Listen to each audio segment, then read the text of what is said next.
নমো বুদ্ধায়।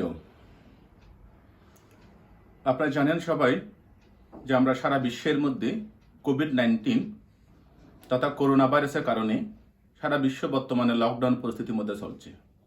আমাদের ভারতবর্ষ এবং আমাদের রাজ্য পশ্চিমবঙ্গ তার ব্যত্যয় ঘটেনি। আগামী 14 এপ্রিল পর্যন্ত আমাদের লকডাউন চলছে।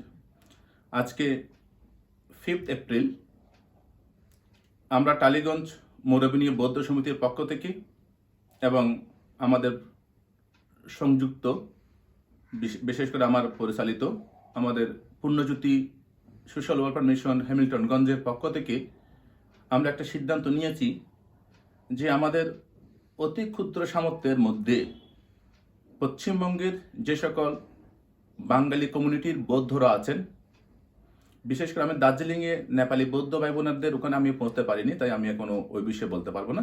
কিন্তু ডুয়ার্স থেকে শুরু করে আলিপুরদুয়ার, জলপাইগুড়ি, কোচবিহার, দার্জিলিং, শিলিগুড়ি, আমাদের বর্ধমান, আমাদের বীরভূম, হাওড়া, হুগলি, কলকাতা, সাউথ চব্বিশ পরগনা, নর্থ চব্বিশ পরগনা, এই অঞ্চলগুলোতে যেসব বৌদ্ধরা আছেন, এই বাঙালি বৌদ্ধদের বড়ুয়া, চৌধুরী, মুসদ্দি, তালুকদার, সিংহ, এই সকল বৌদ্ধদের কাছে যদি সত্যিকার অর্থে কেউ যদি খুব অভাবে পড়েন, লকডাউন পরিস্থিতির মধ্যে যদি কেউ অভাবে পড়েন, কেউ যদি খাবার অভাব হয়, একান্ত বিপদে পড়ে যান, আপনার পার্শ্ববর্তী কারোর মাধ্যমে আপনাদেরকে একটা নাম্বার আমরা দিয়েছি, সেই নাম্বার আপনারা কল করবেন। আমরা টালিগঞ্জ বৌদ্ধ দক্ষিণবঙ্গে টালিগঞ্জ বৌদ্ধ সমিতির পক্ষ থেকে এবং উত্তরবঙ্গে আমাদের হ্যামিল্টনগঞ্জ পুণ্যজ্যোতি সোশ্যাল ওয়েলফেয়ার মিশনের পক্ষ থেকে আমরা তাদেরকে আর্থিক সাহায্য করব। যদি প্রয়োজন হয়, যদি আমাদের সুবিধা হয়, লকডাউন পরিস্থিতির মধ্যে খাবার পৌঁছানোর সুবিধা হলে আমরা খাবার পৌঁছাবো।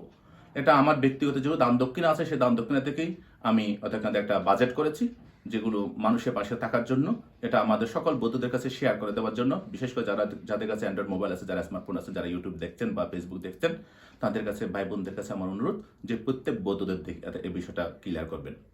ইভেন এর সাথে সাথে যদি আমাদের পশ্চিমবাংলা তথা বিশেষ করে কলকাতা সন্নিহিত অঞ্চলে কোনো মানুষ, অনেকে আমাদের অনেক স্বেচ্ছাসেবী সংগঠন, অনেক এনজিও, আমাদের অল ইন্ডিয়া একটা ফাউন্ডেশন থেকে শুরু করে, আমাদের অল পেড প্রোগ্রাম থেকে শুরু করে, আমাদের ইন্টারন্যাশনাল হিউম্যান রাইটস কাউন্সিল থেকে শুরু করে, আমাদের ভারতের সংঘাত বিক্ষোভ মহাসভা থেকে শুরু করে, অনেকে আমরা এই সমস্ত ইউনাইটেড বুদ্ধিস্ট ওয়েলফেয়ার অর্গানাইজেশন থেকে শুরু করে আমরা প্রত্যেকেই এই কাজগুলো করছি, এনজিওর মাধ্যমে করছি। তারপরেও যদি কোনো হিন্দু ভাই বোনেরা বা মুসলিম ভাই বোনেরা বা খ্রিস্টান ভাই বোনেরা বা জৈন ভাই বোনেরা বা শিখ ভাই বোনেরা, কোনো সম্প্রদায়ের মানুষ যদি কোনো অভুক্ত অবস্থা যদি খুব পরে থাকে, খুব অভাবে হয়, আমাদেরকে নক করলে আমরা অবশ্যই চেষ্টা করবো তাদের পাশে দাঁড়াতে। এই একটা বার্তা আপনাদের সকলকে দিতে চাই। প্রত্যেকে আগামী 14 তারিখ পর্যন্ত প্লিজ আমাদের ভারত সরকারের মাননীয় প্রধানমন্ত্রী নরেন্দ্র মোদী এবং আমাদের রাজ্য সরকারের মাননীয় মুখ্যমন্ত্রী মমতা ব্যানার্জি মহাশয়া আমাদের প্রত্যেককে রিকোয়েস্ট করেছেন এই মুহূর্তে একটু বাড়িতে থাকার জন্য।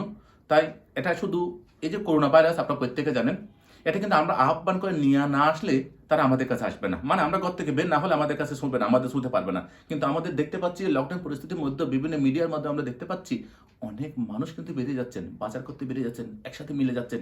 আমরা জানি না কার শরীরে ভাইরাস আছে, কার শরীরে নাই। তাই প্রত্যেককে সচেতন থাকার অনুরোধ করছি, কেউ বাড়ি থেকে বেরোবেন না। এই 14 তারিখ পর্যন্ত আপনারা অন্তত বাড়িতে থাকুন।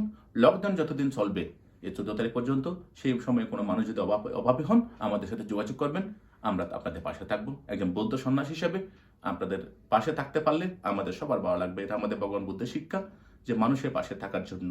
তাই আমাদের টালিগঞ্জ মরুভূমি বৌদ্ধ সমিতি এবং আমাদের হ্যামিল্টনগঞ্জ পুণ্যজ্যোতি সোশ্যাল ওয়েলফেয়ার মিশন এর উদ্যোগী আমরা আমাদের পশ্চিমবঙ্গের সকল বৌদ্ধ ভাই বোন যারা অভাবী হবেন, সত্যি নিডে হলে, কেউ যাদের আছে তারা কিন্তু প্লিজ অনুরোধ করবেন না, কারণ আমরা খবর নিয়ে কাজগুলো করব। তাই আপনার সত্যি নিডি হলে, খুব দুস্থ হলে, আপনার পাশে হয়তো আপনার আছে কিন্তু আপনার পাশে কেউ একজন একদম খেতে পাচ্ছে না, তাদের পাশে থাকার জন্য যদি কেউ না থাকে, আমরা অবশ্যই থাকবো। এই বার্তাটা সকলের কাছে পৌঁছে দেবেন। আপনাদের প্রত্যেকে জয়মঙ্গল হোক, প্রত্যেকে ভালো থাকুন। ভগবান তথাগত বুদ্ধের মৈত্রী প্রভাবে আমরা যেন এই করোনা ভাইরাস থেকে আমরা যেন মুক্ত থাকতে পারি। সারা বিশ্বে অজস্র মানুষ মারা যাচ্ছে, আপনারা বুঝতে পারছেন। 10 দিন আগে, 11 দিন আগে যখন লকডাউন হচ্ছিল, তখন সারা বিশ্বের কি অবস্থা ছিল, এখন কি অবস্থা। তখন মাত্র 11-12 হাজার মানুষ মারা গেছে, আর এখন প্রায় 56-57 হাজার মানুষ। তখন মাত্র এফেক্টেড হয়েছে 1.5 লাখ মানুষ, আর এখন এফেক্টেড হয়ে গেছে প্রায় 12 লক্ষ মানুষ। আমাদের ভারতবর্ষে তখন মাত্র 200-300 মানুষ এফেক্ট ছিল, আর এখন সেটা দাঁড়িয়ে গেছে প্রায় 3.5 হাজার মানুষ। ভাবতে পারছেন। সুতরাং প্রত্যেকে একটু সচেতন হন, প্রত্যেকে পার্শ্ববর্তী যারা তাদেরকে সচেতন করুন, নিজে বাঁচুন, অন্যকে বাঁচতে সাহায্য করুন। তিনি এফেক্ট হলে কিন্তু আমরা বাঁচবো না, তাই তাদেরকেও সজাগ করা, সতর্ক করা আমাদের কর্তব্য। প্রত্যেকে খুব ভালো থাকুন, প্রত্যেকে জয় মঙ্গল হোক।